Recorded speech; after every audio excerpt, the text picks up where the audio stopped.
How do you make it all happen and keep the kid? Are you married? Do you have a kid? I have 3 kids, yeah. 3 kids? Yeah. So how do you keep your kids happy with the involvement that they get from you? You still stay in shape and then you still wear all the different hats you do. What's your secret sauce?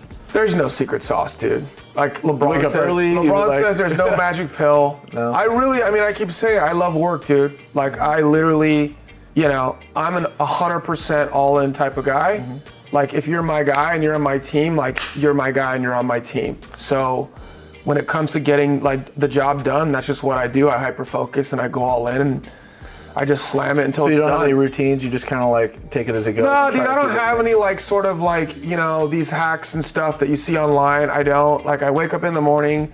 Most of the time when I wake up, I've never set my alarm. That's generally anywhere from like 5 to 7. If I can sleep into like 8 or 9, bro, I'll take it.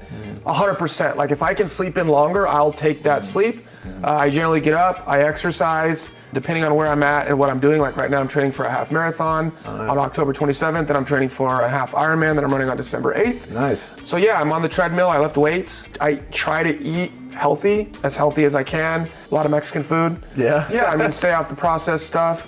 But yeah, bro. And then for me, it's systematic.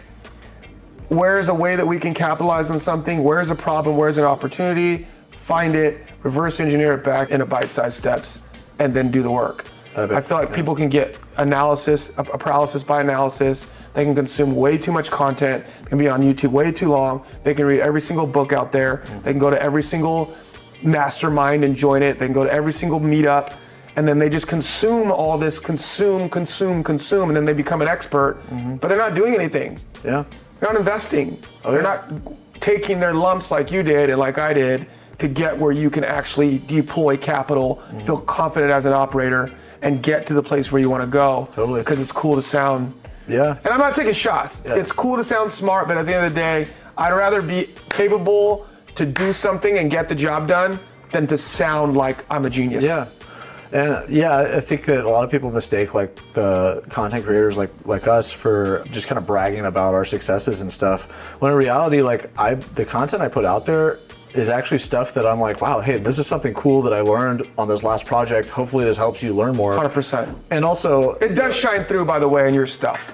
Oh, thank you. It does. Appreciate that. No, I see that. I see that you're actually trying to provide real value. You're sharing sort of, hey, this is something that I thought about. Now, I will tell you this, and I say this with all humility. Yeah.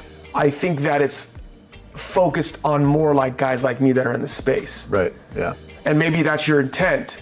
But I feel like the language that you're coming across from is like, it's very ADU, it's very developer-ish. Yeah. I would agree. And so if you're trying to go for a broader audience, that may be a challenge. If you're trying to attract guys like me, well, here I am, so it's working. Yeah, hey, I got a sick pod. I found my way on the Skip the Lines podcast. There we go, let's do it. No, dude, I appreciate that, and I think that my podcast will always just be kind of where my head's at that given time, or not my podcast, but my content. There's times where I talk about property management stuff because that's what I'm going through, or there's times where I'm talking about deal, like what's going on with a real estate deal, which is a little bit complicated sometimes because you gotta wait until the deal's done. You gotta be very careful about how you talk about it because you don't want to offend anybody who is involved in it. 100%. You gotta wait for it to close. You gotta sort of navigate that water. And honestly, that's the case with a lot of stuff. We can't talk about everything on content because a lot of it has to happen behind closed doors. You can't talk about how the city actually works versus what they say works. Otherwise, you kind of put a target on yourself for take it easy. Yeah. Cut that one on the podcast.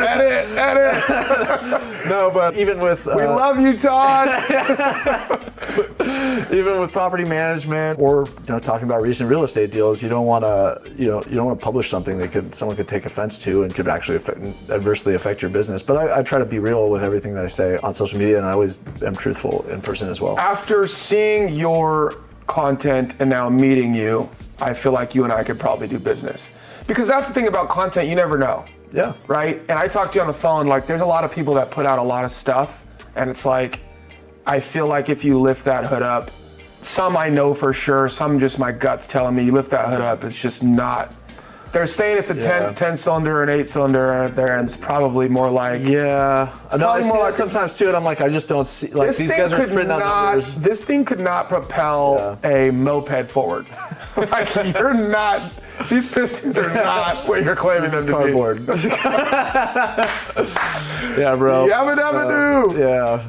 But yeah, dude, I also watch your content, and I think it shines through that you're passionate and you know what you're doing too. You know, you're walking properties, and it's really interesting stuff. You know, you can talk about a lot of stuff behind a desk. It's easier to set up the lights and stuff, but to get some guy out there, coordinate them, and actually talk to him while you're at a job site, maybe it's during an inspection, the tenants are in the other room, you're trying to like navigate all of the, you know, all the politics involved with just being in someone else's space, but still be able to like convey and talk about what you're planning on doing to this space, and if it makes sense, doesn't make sense, like that's really valuable content. It's not easy to get. It's a lot harder than sitting in a room like this. I appreciate it. That's kind of you. I would just say, like everything else, bro, anyone can do it. It's just reps. Like Elon talked about. I saw a clip of him the other day, and he was basically like, you can learn so much more stuff than you give yourself credit for. Totally. He's like, people can learn so much. It's unlimited. It's almost overwhelming because everything's so interesting. So that's why I've really I started to start learning all kinds of stuff, and I found myself at the end of the day like, I can't keep up with all this and like still hang out with the family. And I'm like, well, I'm not going to give up on my the family time. So now it's like about being selective. You know, you're only human. You got these many hours in the day. Try to be very efficient with these time blocks to focus on these different things. Time management is a skill set, brother. I used to be able to just drive. I used to just go drive a project, check on it. You know, I don't have time to do that. It's very calculated. Okay, this guy's going to finish this job. I'll check it on this day. Appliances are arriving. I want to make sure I show up after they do. So What software do you use? Oh, dude, I don't have a software. You're using Google Spreadsheets. I use Google Spreadsheets to track all of my spending, and then I like reconcile it with the bank accounts. And then also for property management, I recently switched over to AppFolio, which is really cool. It's got it's pretty robust, and I'm only scratching the surface on just handling it for management stuff. But Are you taking on more property management units? I only manage our own stuff. Only your own, Yeah. your I family's I portfolio. don't have the bandwidth. I mean, I thought about starting a company to do that, but it's just not worth my time. I'd rather just manage my own stuff because I'm only here for another 4 years based on my plan. I don't need to build out this huge business. Yeah, I could sell it for something, but it's going to take away way too much of my time in the next 4 years. I need to focus on the real equity growth opportunities, which are like the project management and finding good deals, and then building my brokerage business Love so it. that I have enough